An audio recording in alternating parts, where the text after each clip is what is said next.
भारतीय इतिहास लेखन की यात्रा।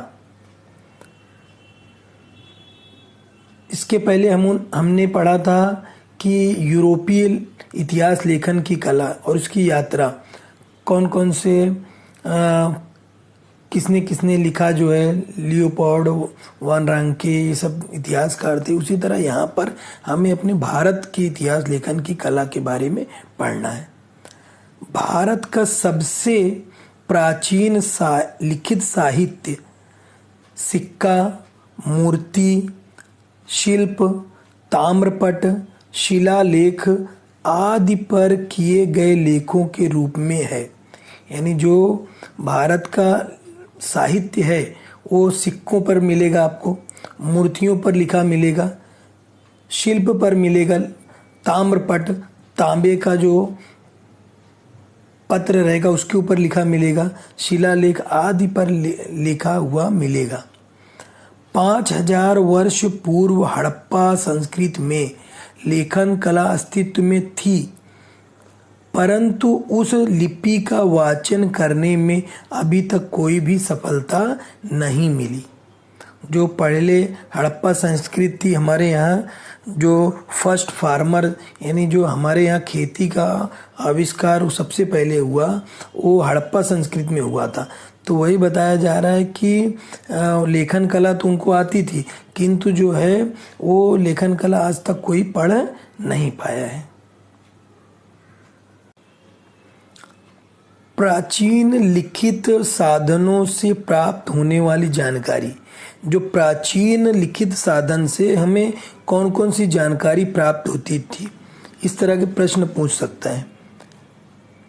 राजा की कालावधि, किस समय से किस समय तक वो राजा था, वंशावली, राज्य विस्तार, तत्कालीन गतिविधियां, तत्कालीन सामाजिक ढांचा, जलवायु, अकाल जैसे महत्वपूर्ण घटकों की जानकारी प्राप्त होती है।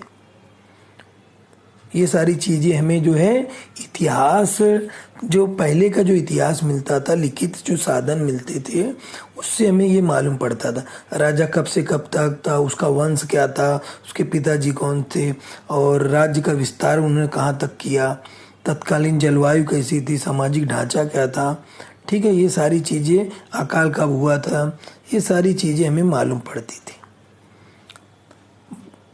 बाण भट्ट के संस्कृत काव्य हर्ष चरित्र से 7वीं शताब्दी के जीवन का यथार्थवादी चित्रण पढ़ने के लिए मिलता है। ये आपको जो है खाली जगह और जोड़े मिलाओ में भी आ सकता है। बाण भट्ट ने बाण भट्ट के संस्कृत काव्य, संस्कृत में उन्होंने एक इतिहास लेखन लिखा था हर्ष चरित्र, तो 7वीं शताब्दी में। उस समय उन्होंने जो है उस वहाँ की पूरे यथार्थवादी चित्रण किया था, वहाँ पूरी जानकारी उन्होंने दी है। कलहन ये 12वीं शताब्दी के इतिहासकार थे। कलहन ने 12वीं शताब्दी में कश्मीर के इतिहास पर आधारित ग्रंथ राजतरंगिणी का लेखन किया। इतिहास लेखन वैज्ञानिक पद्धति से किस प्रकार किया जाना चाहिए, यह बात इस ग्रंथ से समझी जा सकती है। यानी इस इतिहास ग्रंथ को जब पढ़ेंगे तो हमें लगेगा कि किस तरह जो है इतिहास लेखन वैज्ञानिक पद्धति से किया जाना चाहिए। जो है ये सारी चीज़ें नॉलेज यहाँ से मिल रही थी कलहन के किताब राजतरंगिणी से। बाबर ये भी इतिहासकार थे। उन्होंने तुजुक-ए-बाबरी नामक किताब लिखी थी। बाबर ने अपने आत्मचरित्र तुजुक-ए-बाबरी में निम्नलिखित बातों का समावेश किया। बाबर के द्वारा किए गए युद्धों का वर्णन था। यानी तुजुक-ए-बाबरी के अंदर बाबर ने कौन कौन से युद्ध किए इसका वर्णन था। जिन जिन प्रदेशों और शहरों में बाबर ने यात्रा की उसका भी इसके अंदर वर्णन है तुजुक-ए-बाबरी में।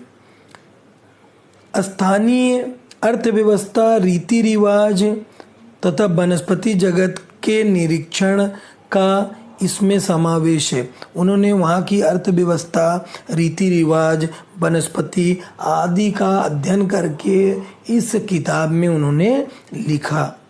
बाबर ने अपने तुझके बाबरी में ये सारी चीज़ें लिखते थे। जियाउद्दीन बर्नी, ये जियाउद्दीन बर्नी मुस्लिम हिस्टोरियंस थे।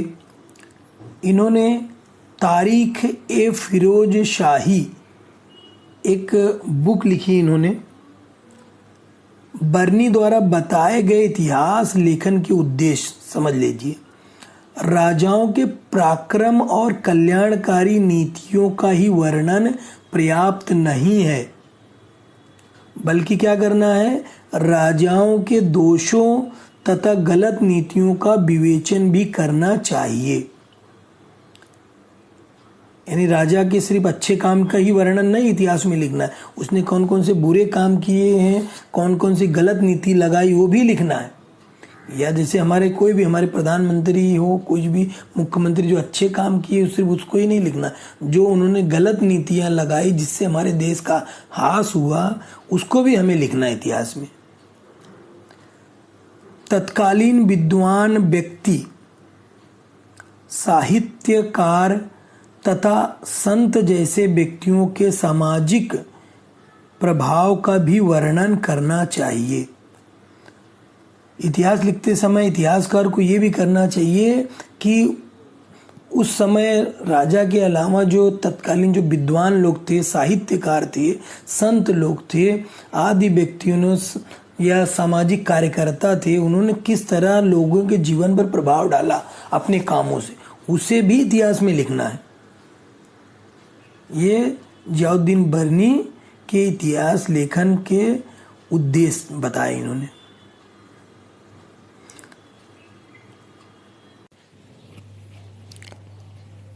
अबुल फजल,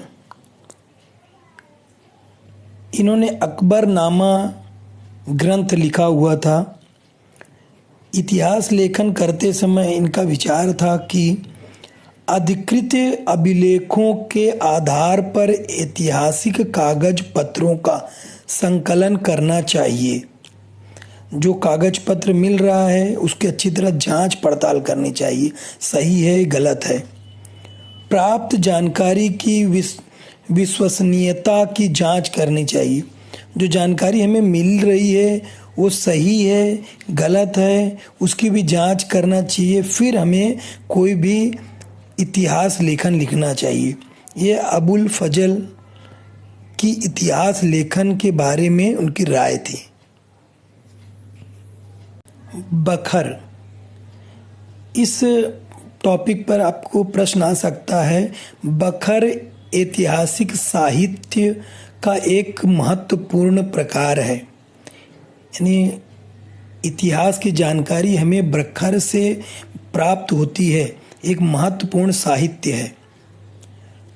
बखर में शूर योद्धाओं का गुणगान होता है, ऐतिहासिक घटनाओं, युद्धों का वर्णन होता है।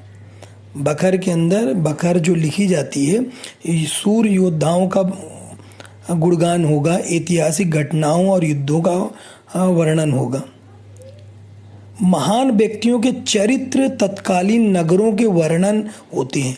इन बखरों में किसी व्यक्ति के चरित्र के बारे में, तत्कालीन नगर की रचना, उनका वर्णन, ऐतिहासिक और सामाजिक जो घटनाएं हुई है वो सारी वर्णन रहेगा। तत्कालीन सामाजिक, धार्मिक और आर्थिक जीवन का चित्रण होता है। ये वर्णन इतिहास लेखन के लिए उपयुक्त होते हैं। ये जो वर्णन किया रहता है इससे इतिहास लिखने में बड़ी आसानी होगी। इसलिए बखर ऐतिहासिक साहित्य का एक महत्वपूर्ण प्रकार है।